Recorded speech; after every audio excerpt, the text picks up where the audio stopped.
Daniel Ehrenreich. I'm from Israel. My activity is focusing on industrial control systems specifically because I came to this activity after over 20 years in the area of industrial control systems, water, energy, oil and gas. In my presentation, I explained how building can be cyber secured.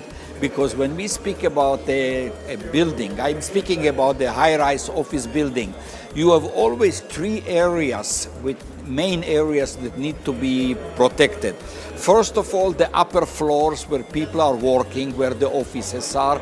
And over there you have cameras, you have door security, you have a wide range of solutions over there.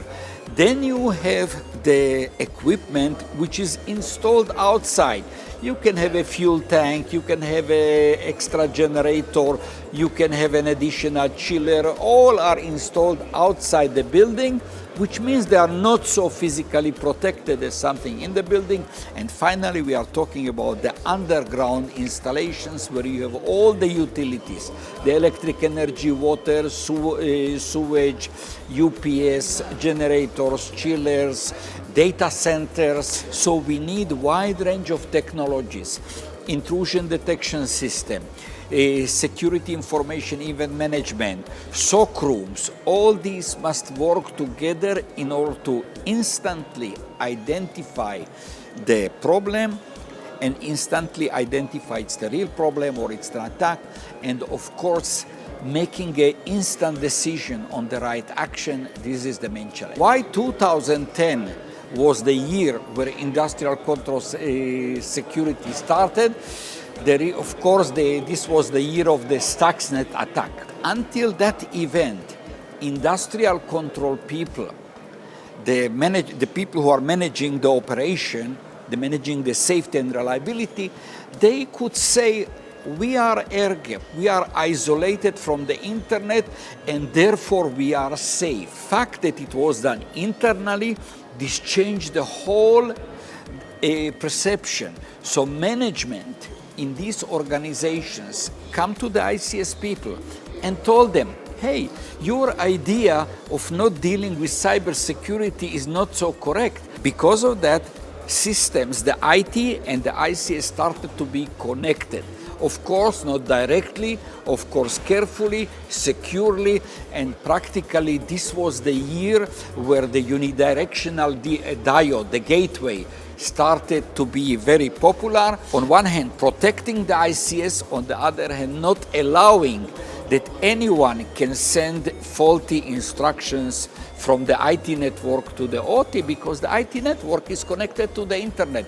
So there is a built-in vulnerability in the organization because the IT is always connected to the worldwide internet and it's not so secure. For IT systems, we always care about confidential integrity, availability. This is what is guiding the cybersecurity people, assure business continuity, confidential integrity, and availability. When we speak about industrial control systems, the goals are different. Confidentiality is not so important. No one cares if the pressure in the pipe is 5% higher or lower. That's not important. What we care about is always, number one, safety. Number two, reliability. And number three, productivity, which is equal to business continuity. I do believe that regulation, which is happening in all countries, will convince management to go a step forward and pay attention to that. Today, you don't even have a regulation that an organization which was hit by cyber attack is obliged to report.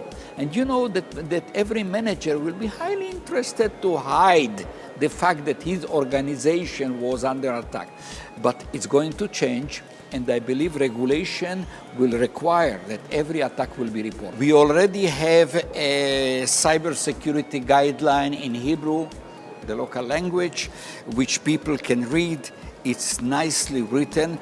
Now we are now the National Cyber Directorate, which is a strong government organization, is already pushing to introduce methodology for cyber defense. The guidelines which are being introduced by the water authority, by the electricity authority, by manufacturing organizations, the guidelines which are being introduced will definitely convince people. First of all is the internal knowledge.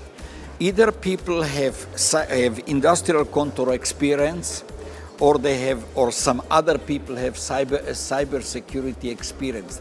The number of people who combine these both experiences together, which is necessary to make the decision, it's not available. The second is the management awareness. Finally, it's the major action. No one can come in the morning and say, well, I'm going to upgrade my power plant. No, it should be a management decision, and the management should say, okay, next week, next month, we are going to do that, do all the preparation.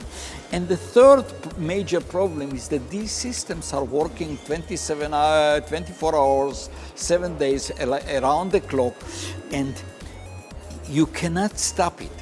Now, this is not a minor upgrade. Let's do a download and a driver and 5 minutes and we are back to work. No, it takes time. So these are the three things: availability of outage period, management attention, and expertise of people.